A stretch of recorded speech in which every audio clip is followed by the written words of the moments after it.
No, but if he'd like to come, I'd like to have him. I mean, I didn't invite him, no. Are you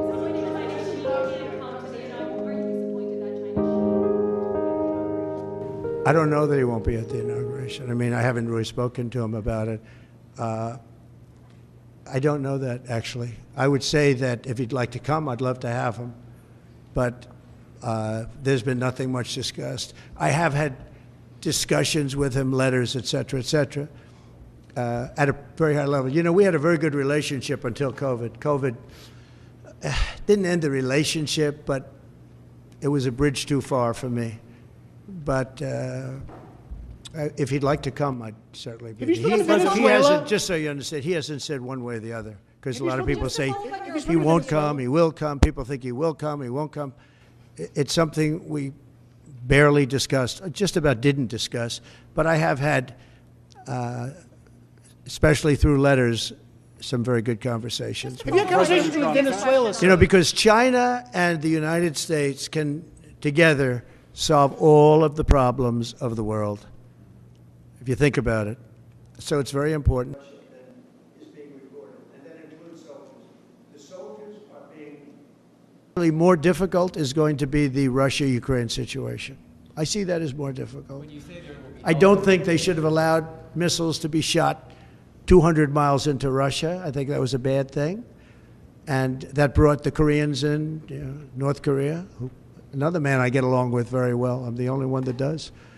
But that did a lot of bad things. I don't think that should have been allowed. Not when there's a possibility, and certainly not just weeks before I take over. Why would they do that without asking me what I thought?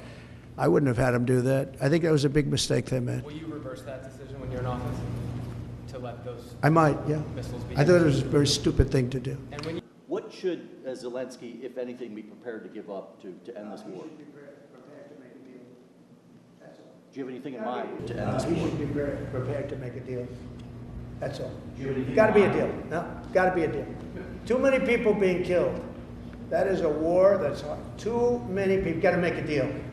And Putin has to make a deal too. What deal? Do you think? Putin has to make a deal, and Putin would have never gone in if I was president. If I was president, we wouldn't have had inflation. Our oil prices would have been lower. I had a good relationship with Putin. He would, despite the Russia hoax, which made it more difficult. If we had that election, if it were an honorable election, we wouldn't have had any of the problems that we're talking about right now. Putin would have never gone in. Before you take office, do you still think you can make that deal? Will you ask Putin to give up Assad? Well, I hadn't thought of it. I think we have to get on with our lives. We'll have to see what happens. But right now, Syria has a lot of, you know, there's a lot of indefinites. Nobody knows what's going to happen with Syria. But I think Turkey is going to hold the key to Syria, actually. I don't think you've heard that from anybody else, but I've been pretty good at predicting.